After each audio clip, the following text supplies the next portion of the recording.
نبی کی زلفیں قیامت کے میدان میں لہرائیں گی کہ سایہ پھیل جائے گا اور اس سایہ میں سارے لوگوں کو سکون مل جائے گا، محشر کی تپش سے سب محفوظ ہو جائیں گے۔ اعلیٰ حضرت عظیم البرکت عاشق رسول نے اسی طرف اشارہ کیا کہ ہم گنہگاروں کو یا رب تپش محشر میں، سبحان اللہ، ہم سیاہ کاروں پہ یا رب تپش محشر میں، سایہ افغن ہو تیرے پیارے کے پیارے گیسو، سایہ افغن ہو تیرے پیارے کے پیارے گیسو۔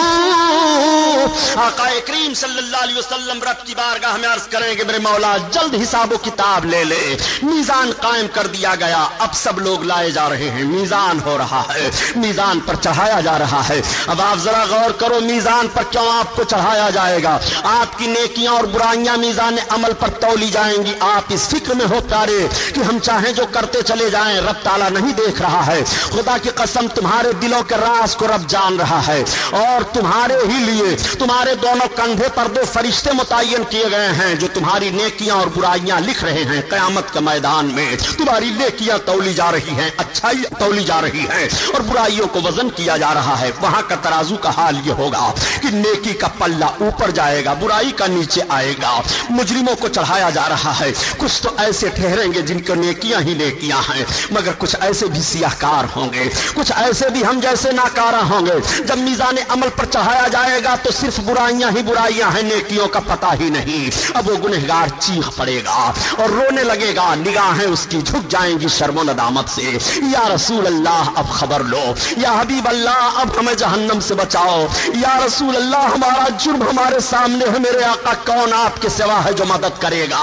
اعلیٰ حضرت کے بھائی استاد زمن علامہ حسن رحمت اللہ تعالی علیہ فرماتے ہیں کہ قیامت کے میدان کا حال یہ ہوگا کہ کوئی نبی کو میزان پر پکار رہا ہے، کوئی حوض کوثر کے پاس پکار رہا ہے، کوئی پل صراط کے قریب پکار رہا ہے، اور آقا کا کریمانہ حال ہوگا کہ سب کی مدد فرما رہے ہیں۔ جب سرکار کو آواز دی جائے گی تو اس کا نقشہ استاد زمن نے اس حیثیت سے کھینچا ہے کہ کسی طرف سے صدا آئے گی حضور آؤ،